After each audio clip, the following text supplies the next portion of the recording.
শ্রী রামকৃষ্ণ ভক্তমালিকা অখণ্ড স্বামী গম্ভীরানন্দ স্বামী বিবেকানন্দ পূর্বানুবৃত্তি। নরেন্দ্রের প্রতি শ্রীরামকৃষ্ণের আকর্ষণের এক প্রধান কারণ ছিল এই যে নরেন্দ্র ঠাকুরের ভাব অপরের তুলনায় অতি সহজে হৃদয়ঙ্গম করিতে পারিতেন। 1884 খ্রিস্টাব্দে কোনো এক দিবসে ঠাকুর বৈষ্ণব মতের সারমর্ম সকলকে বুঝাইতে যাইয়া বলিলেন, তিনটি বিষয় পালন করিতে নিরন্তর যত্নবান থাকিতে ওই মতে উপদেশ করে, নামের রুচি, জীবে দয়া, বৈষ্ণব পূজন। যেই নাম সেই ঈশ্বর। নাম নামী অভেদ জানিয়া সর্বদা অনুরাগের সহিত নাম করিবে।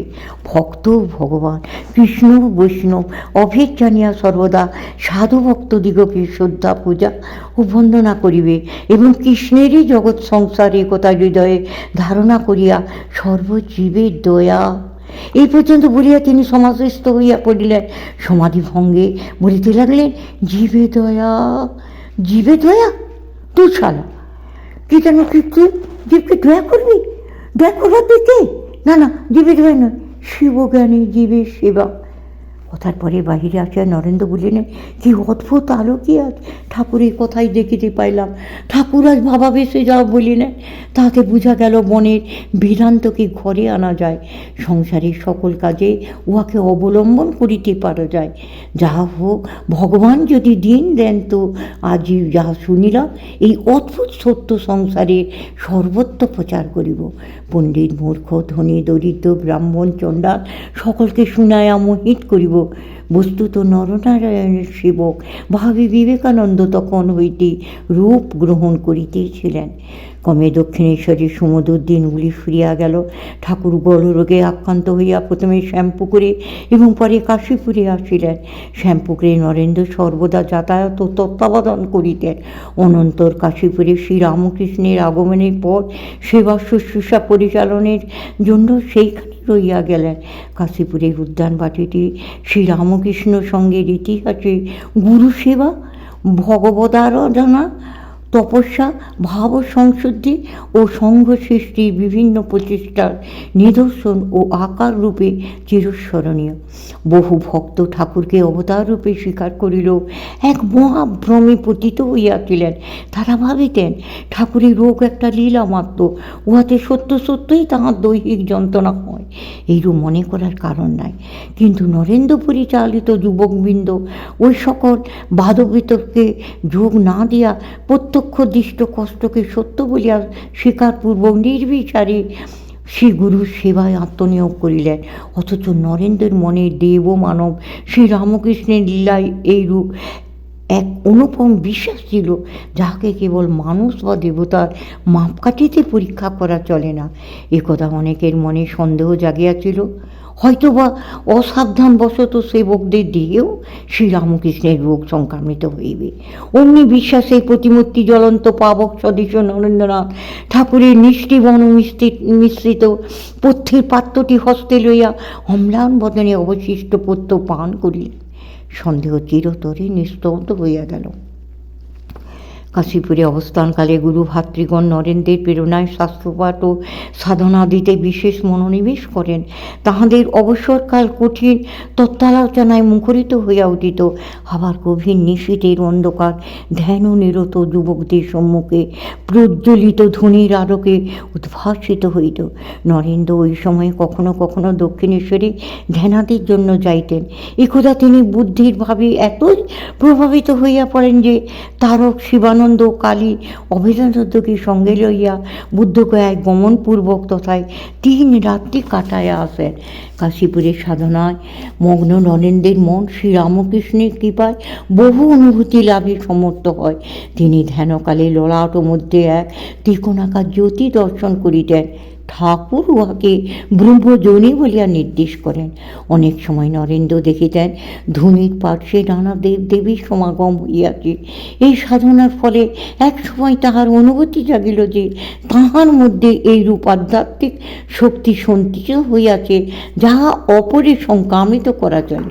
সুতরাং পরীক্ষা চলে শিবরাত্রির গভীর নিশীথে ধ্যান ও কালে অভেদানন্দকে শিব অঙ্গস্পর্শ করিয়া থাকিতে বলিলেন। ওইরূপ করিলে অভেদানন্দের বোধ হইল যেন একটা বৈদ্যুতিক শক্তি তাহার মধ্যে প্রবেশ করিতেছে। তদবধি ভক্ত অভেদানন্দ ঘোর বৈদান্তিকে পরিণত হইলেন।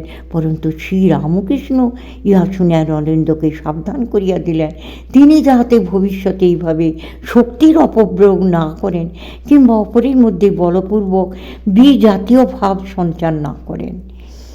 এই কালে নরেন্দ্রের মনে নির্বিকল্প সমাধির আকাঙ্ক্ষা বড়ই তীব্র হইয়া উঠিল। একদিন অন্তরে বাসনা গোপন রাখিতে না পারিয়া শ্রীরামকৃষ্ণ সমীপে উহা নিবেদন করিলেন। ঠাকুর আশ্বাস দিলেন যে তাহার দেহ নিরাময় হইলে ওইরূপ অবস্থা হইবে। কিন্তু নরেন্দ্রের তখন বিলম্ব অসহ্য। অগত্যা ঠাকুর বলিলেন, তুই কি চাস বল? নরেন্দ্র জানাইলেন, আমার ইচ্ছা হয় সুখদেবের মতো একেবারে 5-6 দিন সমাধিতে ডুবে থাকি, তারপর শুধু দেহরক্ষার জন্য খানিকটা নিচে নেমে এসে আবার সমাধিতে চলে যায়। ঠাকুর অমনি গম্ভীর কণ্ঠে ধিক্কার দিয়া বলিলেন, ছি ছি, তুই এত বড় আধার, তোর মুখে এই কথা? আমি ভেবেছিলাম তুই কথায় একটা বিশাল বটবৃক্ষের মতন হবি, তোর ছায়ায় হাজার হাজার লোক আশ্রয় পাবে। তা না হয়ে কিনা তুই শুধু নিজের মুক্তি চাস? ওইরূপ তিরস্কারে নরেন্দ্রের নয়নে অজস্র অশ্রু ঝরিতে লাগল। তিনি বুঝিলেন ঠাকুরের হৃদয় কত মহান, কিন্তু তাহার আকাঙ্ক্ষা অসম্পূর্ণ রইল না। কিছুদিনের মধ্যে তিনি একদা সন্ধ্যার পরে নির্বিকল্প ভূমিতে আরূঢ় হইলেন, শরীর স্থির নিস্তব্ধ। গোপাল দাদা অদ্বৈতানন্দ এই জড়বৎ অবস্থা লক্ষ্য করিয়া ব্যস্ত সমস্তভাবে ঠাকুরের নিকট যাইয়া সংবাদ দিলেন, নরেন্দ্র মরিয়া গিয়াছে। চারিদিকে বেশ একটা চাঞ্চল্যের সৃষ্টি হইল, কিন্তু তত্ত্ববেত্তা ঠাকুর বলিলেন, বেশ হয়েছে, থাক খানিক্ষণ ওই রকমই, ওরই জন্যে যে আমায় জ্বালাতন করে তুলেছিল। রাত্রি 1 পরে নরেন্দ্র সহজাবস্থা প্রাপ্ত হইয়া ঠাকুরের নিকট আসিলে তিনি বলিলেন, কেমন মা তো আজ তোকে সব দেখিয়ে দিলে, চাবি কিন্তু আমার হাতে রইল। এখন তোকে কাজ করতে হবে, যখন আমার কাজ শেষ হবে তখন আবার চাবি খুলব। এই সময় নরেন্দ্রনাথের ধ্যান এতই পরিপক্কতা লাভ করিয়াছিল যে একদিন গিরিশবাবু তাহার সহিত এক বৃক্ষমূলে ধ্যানে বসিয়া দেখিলেন যে মশকের উপদ্রবে তিনি যদিও চিত্ত সমাধানে অসমর্থ হইতেছেন, তবে ওই নরেন্দ্র শান্তভাবে বসিয়াছেন। নরেন্দ্রের দেহ মশকে আচ্ছাদিত বলিলেও চলে, অপিচ গিরিশচন্দ্রের আহ্বানেও তাহার কোনো সাড়া নাই। শ্রীরামকৃষ্ণের তিরোধানের কাল সমাগত পায়, তাহার দৈহিক যন্ত্রণা নিবারণের কোনো উপায় দেখা যাইতেছে না, অথচ নিজের সাধনাও অগ্রসর হইতেছে না। এই সব ভাবিয়া নরেন্দ্রনাথ হতাশভাবে উন্মাদ পাইতস্তত ছুটাছুটি করিতে লাগলেন। এমনকি একদিন সন্ধ্যার পর হইতে গগন বিদারক রাম রাম নাম উচ্চারণপূর্বক বাগানের সর্বত্র ঘুরিয়া সমস্ত রাত্রি কাটাইলেন। শেষ রাত্রে ঠাকুর তাহার কণ্ঠধ্বনি সমনে নিকটে ডাকাইয়া আনিয়া স্নেহার্দ্র স্বরে বলিলেন, হ্যাঁ রে, তুই এরকম করছিস কেন? ওতে কি হবে? কিঞ্চিৎ থামিয়া পুনঃ বললেন, দেখ, তুই এখন যেমন করছিস এমনি 12টা বছর মাথার উপর দিয়ে ঝড়ের মতন বয়ে গেছে। তুই আর 1 রাত্রিরে কী করবি বাবা? লীলা সংবরণে কয়েকদিন পূর্ব হইতে ঠাকুর নরেন্দ্রকে প্রত্যহ সন্ধ্যায় আপনার সকাশে ডাকিতেন এবং সকলকে বাহিরে যাইতে আদেশ করিয়া রুদ্ধদ্বার কক্ষে 2-3 ঘণ্টা যাবৎ বিবিধ উপদেশ দিতেন। 3-4 দিবস পূর্বে তাহাকে সম্মুখে বসিয়া তিনি সমাধিমগ্ন হইলে নরেন্দ্র অনুভব করিলেন যেন একটা সূক্ষ্ম তেজরশ্মি বিদ্যুৎ কম্পনের ন্যায় তাহার দেহে সঞ্চারিত হইতেছে। ক্রমে তিনি বাহ্য জ্ঞান হারাইলেন। পরে প্রকৃতস্থ হইয়া দেখেন সমাধি বুদ্ধিত শ্রীরামকৃষ্ণের চক্ষে জলধারা। কারণ জিজ্ঞাসা করিলে ঠাকুর বলিলেন, আজ যথা সর্বস্ব তোকে দিয়ে ফকির হলুম, তুই এই শক্তিতে জগতের অনেক কাজ করবি, কাজ শেষ হলে পরে ফিরে যাবি। ঠাকুর বিদায় লইতেছেন বুঝিয়া নরেন্দ্রের বাং নিষ্পত্তি হইল না, শুধু গণ্ড বাহিয়া বিগলিত ধারায় অশ্রু পতিত হইতে লাগিল।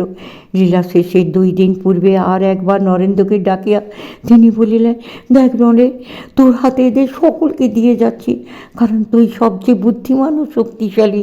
এদের খুব ভালোবেসে যাতে আর ঘরে ফিরে না গিয়ে এক স্থানে খুব সাধন ভোজনে মন দেয়, তার ব্যবস্থা করবি। ক্রমে বিদায়ের অতি বিষাদময় সুর বাজিয়া উঠিয়াছে।